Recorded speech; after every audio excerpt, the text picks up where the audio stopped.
to run out the back door with it. Lisa's in bossy mode. We'd better do what she wants, Jennifer said as she and Kelly followed their friend inside. My coffee's cold anyway. I need a warm-up. The warmth inside felt good, and Kelly rubbed her arms as she glanced at her friends scattered around the spacious great room with its wide glass windows and gorgeous views. The high vaulted ceiling allowed even more windows above the glass patio doors. Light poured into Jaylene's house even when the weather was cloudy, and the views of the sky were magnificent. Kelly wanted views like that someday.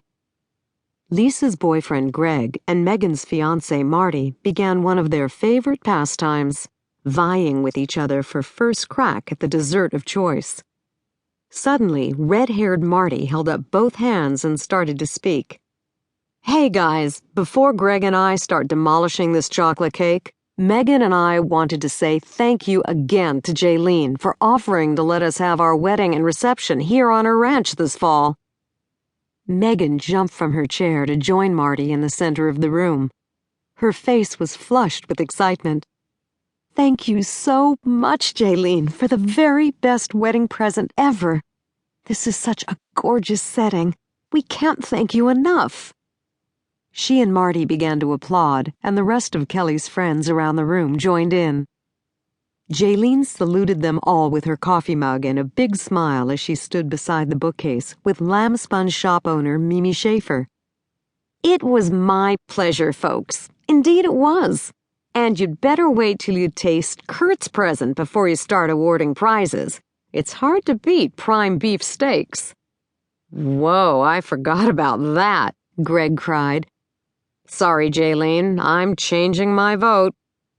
Tall, silver-haired Colorado rancher Kurt Stackhouse strode to the center of the great room and beckoned to a short, balding, elderly man behind him. While we've got everyone's attention, I wanted to introduce you all to my house guest, Eustace Fremont, Kurt said in his deep voice. Some of you have already had a chance to speak with Eustace, but I wanted to make sure the rest of you met him. It's not every day that a famous writer comes to visit. Kurt gestured to his guest. Eustace here has written a series of best-selling history books on the Old West. In fact, I've got every book he's ever written. Let's show Eustace a Colorado welcome. He began applauding. Kelly joined the rest of her friends in applause and watched the little man with the round happy face and big smile flush. Eustace held up his hands. Thank you so much for that warm welcome, he said. Kurt's introduction was a bit misleading, though. I'm certainly not famous. In fact, I'm probably only known to history teachers and lovers of American history. What books have you written? Retired Detective Bert Parker asked as his wife, Mimi, settled on the sofa beside him. I love reading histories. Maybe I've read one of yours. He's written the two best ones about the Old West that I know of, Kurt said.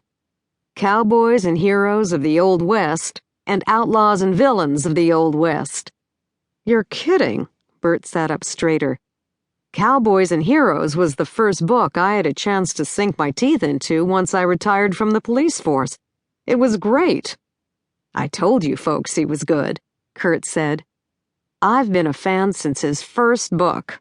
I wrote Eustace a letter a few years ago, and we've been corresponding ever since. Kurt graciously extended his hospitality when I told him I was coming to Colorado to research a new book, Eustace said with a genial smile. Kelly thought Eustace looked like a cliched movie version of a college professor, dressed with a vest over long-sleeved shirt, gold chain dangling from a watch stuffed into his vest pocket. Are you a gun collector like Kurt? Cafe owner Pete asked as he walked up beside Jennifer. He's got one of the best collections of Western revolvers and rifles I've ever seen. No, I've never owned a gun, Eustace replied. But I've certainly admired Kurt's collection. Those are some beautiful Colt 45s. What's your new book about, Eustace? Greg asked as he perched on the chair arm beside Lisa. The better to pounce on the cake when it was time. More cowboys and outlaws? Megan teased. Actually, yes, but I'm not researching personages from the past.